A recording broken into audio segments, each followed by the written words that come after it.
TTV நேயர்களுக்கு வணக்கம். தேர்தலுக்கு பிந்தைய கருத்து கணிப்பு கோட்டையை பிடிக்கப் போவது யார் நிகழ்ச்சியிலே சந்திப்பதில் மகிழ்ச்சி.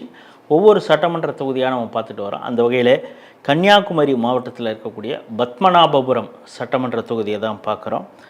இங்கு 2026 தேர்தலில் செல்லசாமி சிபிஎம் கட்சியை சார்ந்தவர் போட்டியிடுகிறார். பி ரமேஷ், குமரி பா ரமேஷ் பாஜக கட்சியின் சார்பாகவும், கிருஷ்ணகுமார் அப்படிங்கிறவர் தாவேகா கட்சியின் சார்பாகவும், சீலன் ஏற்கனவே அவர் போட்டி போட்டிருக்காரு, நாம் தமிழர் கட்சியின் சார்பாகவும் போட்டிடுறாங்க. சென்ற முறை 70.65% வாக்குப்பதிவானது. இந்த முறை 75.39%. அது பார்த்திங்கன்னா ஒரு 5000 வாக்குகள் அதுதான் இந்த எஸ்ஐஆரில் நீக்கப்பட்டிருக்கிறது. அதனால் இந்த ஓட்டு இன்க்ரீஸ் ஆகிருக்குன்னு சொல்ல முடியாது. ஃபஸ்ட் டைம் ஓட்டர்ஸ் கொஞ்சம் ஆர்வமாக போட்டுக்கலாம். டிவிகேவுடைய தாக்கம் எப்படி இருக்கிறதுன்னு பார்க்கணும். நம்முடைய முதற்கட்ட கள ஆய்விலே திரு சிவகுமார் அவர்கள் செல்லசாமி சிபிஎம் கட்சியை சார்ந்தவர்கள் முன்னிலைன்னு சொல்லியிருக்காரு. இப்பொழுது அங்கே ஏதாவது மாற்றம் இருக்கிறதான்னு அவர்கிட்ட கேட்டு தெரிஞ்சுப்போம். வணக்கம். வணக்கம். உங்களுடைய முதற்கட்ட கள ஆய்வில் செல்லசாமி அவருக்கு தான் முன்னிலை அப்படின்னு சொல்லியிருந்தீங்க. பாஜக ஒரு டஃப் ஃபைட்டு கொடுக்குது, அதிமுக கூட்டணியெல்லாம் இருக்குது. சென்ற முறை ஜான் தங்கம் போட்டியிட்டார், அவரே ஒரு 60,000 வாக்குகள் வாங்கியிருக்கிறாரு. அங்கே கொஞ்சம் பாஜகவுக்கும் ப்ரெசன்ஸ் இருக்குது, ஒரு டஃப் ஃபைட்டு கொடுப்பாங்க அப்படின்னு சொல்லியிருந்தோம். ஆனாலும் கூட டிவிகேவுடைய தாக்கம் இந்த அளவுக்கு இருக்குது. யாருக்கு வாய்ப்பு?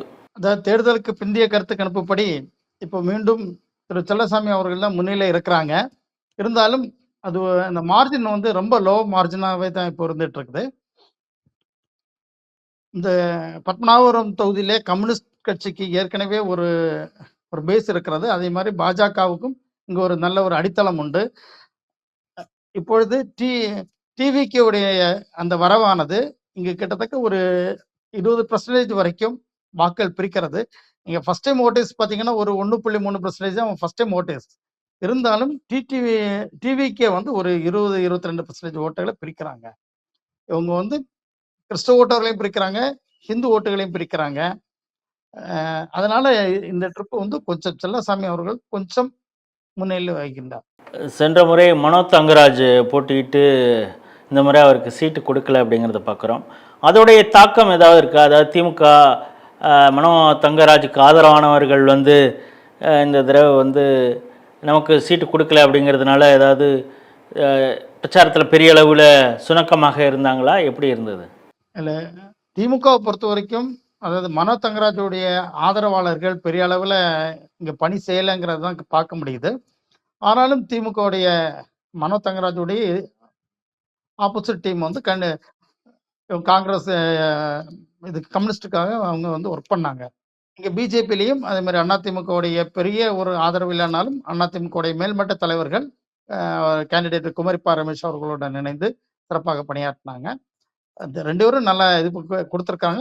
இந்த டஃப் ஃபைட் பத்மநாபபுரம் தொகுதியில் பார்க்கலாம். கன்னியாகுமரி மாவட்டம் பத்மநாபபுரம் சட்டமன்ற தொகுதியுடைய தேர்தலுக்கு பிந்தைய கருத்து கணிப்பு தான் பார்த்தோம். நம்முடைய முதற்கட்ட கள ஆய்வில் செல்லசாமி சிபிஎம் கட்சியை சார்ந்தவர் முன்னிலையில் இருக்காருன்னு சொல்லியிருந்தோம். அப்பொழுது கேண்டிடேட்ஸ் அறிவிக்கலை பார்க்குறோம். பாஜக சார்பாகலாம் அப்போ கேண்டிடேட் அறிவிக்கலை. இப்பொழுது குமரிப்பா ரமேஷ் அவர்கள் போட்டிக்கிட்டு இருக்காரு. கடுமையான டஃப் ஃபைட்டு கொடுத்துருக்காரு. அதிமுக கூட்டணி எல்லாருமே சேர்ந்து வேலை பார்த்துருக்காங்க.